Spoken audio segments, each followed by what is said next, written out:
when to convert alif to alif fatha or alif kasra or alif damma. And this can only be converted when the ayah is starting with alif. Okay?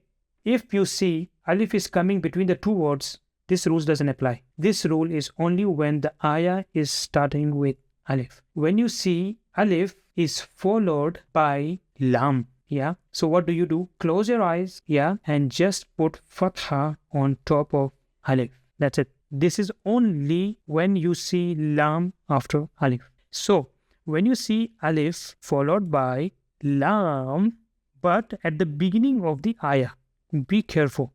So then you have to put fatha on alif and read it as al-hayati. Instead of thinking, oh, is it al-hayati or is it il-hayati or maybe ul-hayati, So me, normally, I didn't knew about this rule, so I was always reading with fatha. But there are some verses where you have to read with damma because our knowledge is not so much. So what we do, we read alif only. Alif fatha, alif fatha, alif fatha everywhere. Okay? So now be careful. If alif is following by lam, doesn't matter if lam is having fatha, if lam is having kasra, if lam is having damma, if lam is having shadda with something else, doesn't matter. As far as it is lam, put fatha on alif. That's it. Okay? When you see alif at the beginning of the ayah followed by another letter, not lam. It can be ba, it can be ta, it can be jim, it can be ha, it can be za, anything. In that case, what do you need to? In that case, you have to count 3 letters, including alif. When you see with lam, what do? You put fatha on alif. But if it is not lam, then you have to count 3 alphabets. From where? Starting from alif. Okay? Imagine the word is starting with alif. You can see a small circle on alif. And then the second word, it is ha. Okay? So then it becomes compulsory for us to count 1, 2, 3. So 1 is alif with nothing. We know that. Second one is ha with sukoon. And the third one is ba with kasra. What happens when the second alphabet is lam? Fatha. And if it is not lam, then you count 3 including alif. You can see the ba is having kasra. What happens? You take the kasra and put it below alif. Yeah. So you don't read it bitu anymore.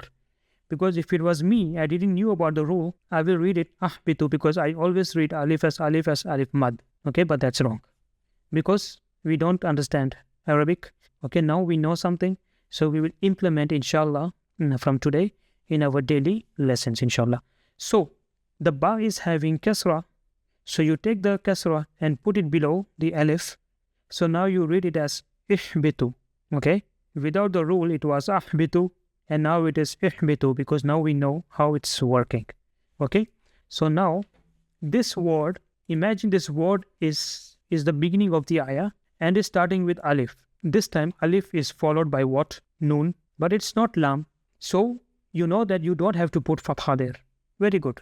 And the third alphabet is dha, green in color.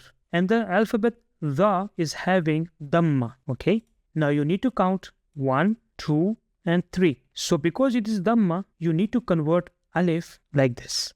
So instead of saying anzurna, now you say unzurna. Yes, easy. Check this slide. Here in the slide you can see what if the third letter has fatha. Okay, so now you will say, oh, if it is kasra, so alif get kasra. If it is damma, so alif got damma. If it is lam, alif got fatha. Okay, let's talk about fatha then. What if the third letter has fatha? So the rules will change. Then instead of adding fatha to the first alphabet, alif, you have to add kasra but not fatha. Okay, only for fatha you put kasra for alif.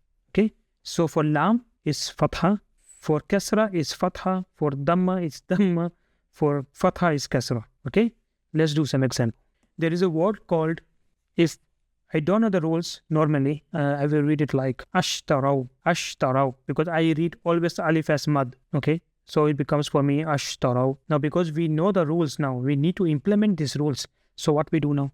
We know the second alphabet is not lam. So we need to count from alif, 1, 2 is sheen, the third one is ta. So ta is having fatha, so it doesn't get fatha from ta. You have to replace the fatha to kasra. So instead of saying now ashtaraw, you say ishtaraw. Okay, that is the correct one, ishtaraw. So if alif is followed by lam, you put fatha on alif. If alif is followed by any other letter, so you have to count 3 alphabets including alif, and if the third alphabet is having kasra, alif get kasra. If the third alphabet has damma, the alif gets damma. If the third alphabet has fatha, alif gets kasra. One of our brothers is asking why. I don't know. Rules are rules. We just follow rules to make our life easier, brother.